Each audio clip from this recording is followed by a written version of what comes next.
The United States could be just days away from another government shutdown.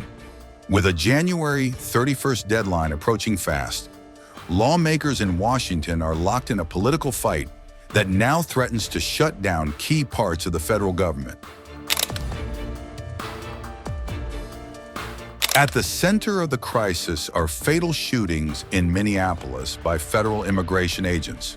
ICE incidents have sparked protests, drawn national attention to its operations, and pushed immigration enforcement into the heart of the budget battle on Capitol Hill.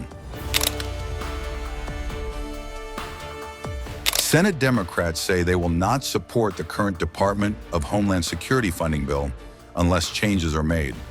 Without their votes, the bill cannot move forward, creating a stalemate that could leave federal agencies without money by Friday. The situation is made worse by timing.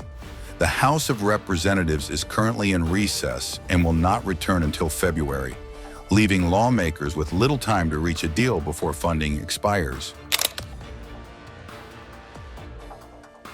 If no agreement is reached, the effects could be felt quickly. Air travel may be disrupted as funding for the TSA and air traffic control remains unresolved, a repeat of problems seen during past shutdowns. A shutdown could also delay key economic data, including the monthly jobs report and inflation numbers. Not everything would be affected.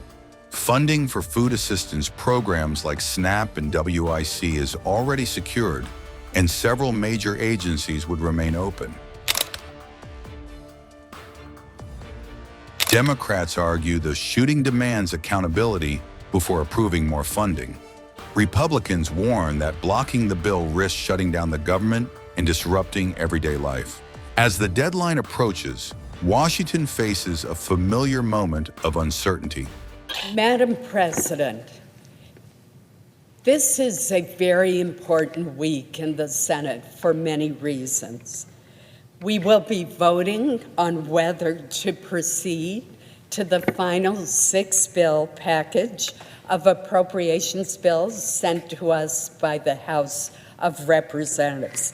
This package includes the following full-year funding bills for the Department of Defense, Financial Services and General Government, Homeland Security, Labor, Health and Human Services, and Education, National Security, Department of State and related programs, and Transportation and Housing and Urban Development.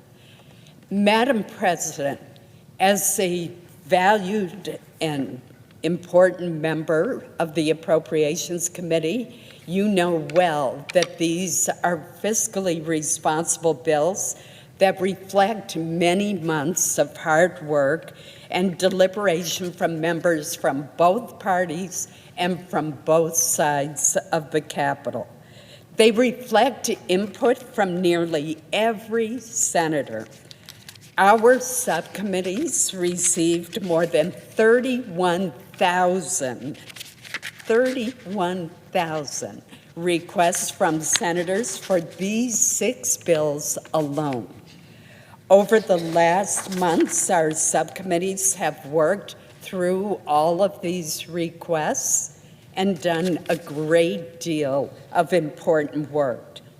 They've also worked hard on a bipartisan basis with their House counterparts to reconcile House and Senate priorities for these bills, as well as those of the administration.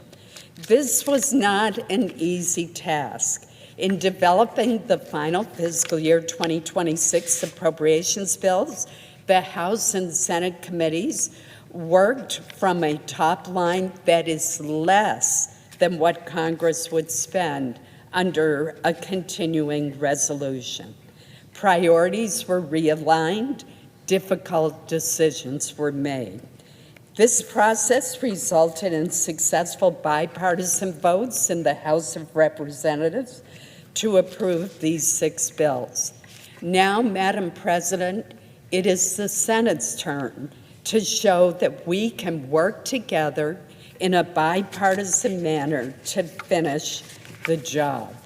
It is so important that we do so because looming is a government shutdown, another harmful, unnecessary, and disastrous government shutdown if we do not complete our work. Now, Madam President, there are so many important provisions in these bills that need to become law. I'm not going to go through them at this time, but I will later in this week. Let me say, Madam President, that the tragic death of Alex Petrie has refocused attention on the Homeland Security bill, and I recognize that and share the concerns. I do want to point out to my colleagues that there are many safeguards that have been put in this bill that I would encourage them to review, and that the vast majority of the funding in this bill, more than 80%, is for non-immigration and non-border security functions. It includes, for example, funding for FEMA. We've just gone through a horrific storm that has caused a lot of damage, and FEMA is very important. It includes funding for TSA. Those of us who travel back and forth through our home states every weekend are well aware of the work of TSA in keeping us safe. It includes funding for cybersecurity and physical infrastructure protection. And important to the states of the presiding officer in the state of Maine, it includes funding for the U.S. Coast Guard.